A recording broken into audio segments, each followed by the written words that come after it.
Is Ayurveda, which is India's traditional healing system, as well documented as modern medicine? I thought I would do a short video on this interesting topic. The materia medica of Ayurveda began its existence in the form of poems, as it is a part of the original Vedic literature. Let us start with a story related to its ancient origins. Brahma, the creator, once recollected that he had cognized the science of health at the time of creating the universe. He called his son Prajapati and gave him the knowledge of Ayurveda and asked him to be the keeper of this knowledge. The Ashwini twins, the physician of the Devas, the celestials, requested Prajapati to teach them this great science. They put their knowledge to good use when wars rose among the Devas and Asuras, the arch enemies of the Devas. Indra, the ruler of the Devas, became interested in Ayurveda after seeing the magical skills of the Ashwini twins. He eagerly received this knowledge from them. Being busy with the affairs of the heavens and the worlds, he did not find the opportunity to transmit this knowledge to anyone else.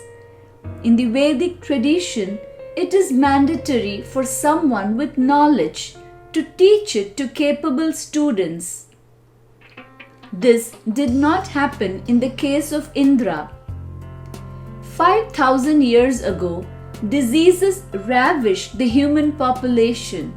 Human beings prayed to the rishis, the seers, to find an end to their suffering. The rishis, through their intuitive insight, understood the cause of this health calamity to be the neglect of the knowledge of Ayurveda. They decided to approach Indra, the last recipient of this divine knowledge.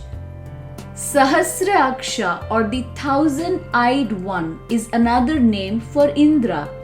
This name is a metaphor for collective consciousness. A few thousand rishis sat together and began meditating on Indra. With Lord Indra's blessing, they soon began to download Ayurveda texts from Akashic records. They continued to be in a state of deep meditation while relaying their insights in the form of chants. An illustrious rishi named Bharadwaja took on the arduous task of recording the chants. He documented the chants while the other meditating rishis articulated them.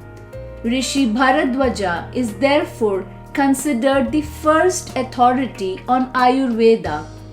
Ayurveda has been practiced since then.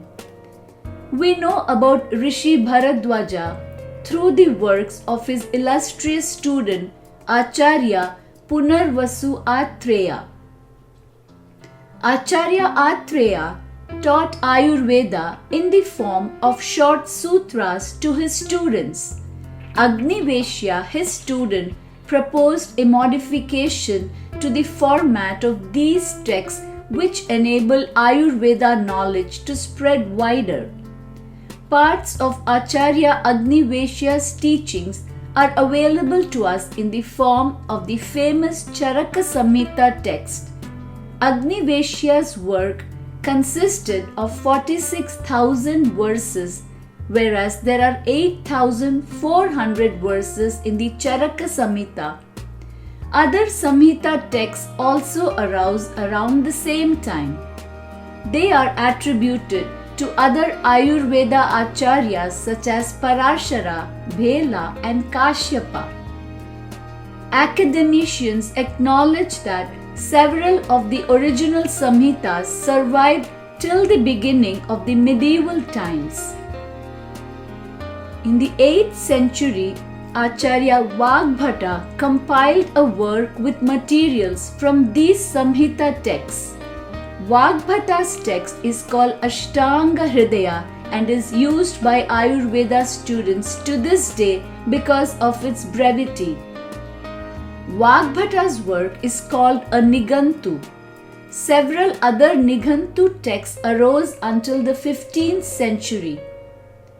The practice of Ayurvedic healing continued, but to a lesser degree in the north of India during the rule of the Mughals. In the 16th century, Raja Thodarmalla of the Audh kingdom noticed Ayurveda practices being corrupted rapidly. He started an effort to gather authentic texts to organize a materia medica. Raja Thodarmalla was a minister in the court of the famous Mughal king Akbar. Thodarmalla sought the help of Sanskrit scholars from Kashi in this effort. Herbalists all over the world are amazed at the broad scope and level of detail in this text from a few centuries ago. The East India Company Gazette documents a case of nose surgery done in 1792. The startling truth about the record is that it shows the name of the patient and leaves out the name of the surgeon. Ayurveda, however, was soon banned under the British rule. Ayurvedic practitioners had to practice incognito. Ayurveda became branded as rural medicine, where it retained its popularity despite the official ban. A survey conducted around the turn of the 19th century attests to this popularity. There was one Vaidya or physician for every 8 to 10 villages. Ayurveda declined among the educated and sophisticated Indians in favor of the Western system of healing. With this trend, Ayurveda manuscripts, except the well-known ones, entered the archives of Oriental libraries. British pharma companies simultaneously began conducting scientific research into Indian medicinal plants, which resulted in the first Western materia medica of herbs. Academic studies in Ayurveda began only after India gained independence. A court physician and a Western trained doctor, Dr. Mehta, established academic studies for the first time. This was possible with the patronage of the erstwhile king and queen of Jamnagar. The revival of Ayurveda has thus come mostly from the efforts of small groups of inspired experts. In 1972, a handful of experts from the Banaras Hindu University translated an important Sanskrit text called the Dravya Guna from the 8th century. This single translation has helped Western scholars, institutions such as the American Herbal Pharmacopoeia and the British Herbal Compendium, and drug companies know the properties of more than 850 herbs. American Pharma conducts serious research on isolating useful organic compounds from time-tested herbs. Ayurveda, however, is more than herbs and medicine. Panchakarma is popular around the world today. In the 80s, a few experts strived hard to revive this once forgotten technique. The Panchakarma Research Institute in Kerala is now able to organize global conferences on Panchakarma. Another instance is Shalya Tantra or surgery, which is slowly seeing revival recently. However, it has taken until 2015 for its proponent to be recognized.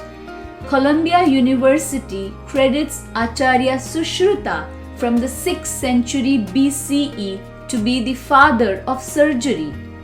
Sushruta's text has 184 chapters and many of them remain to be explored from a modern context.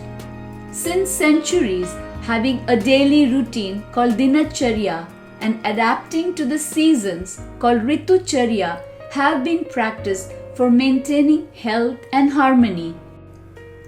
These regimens are equally applicable even today.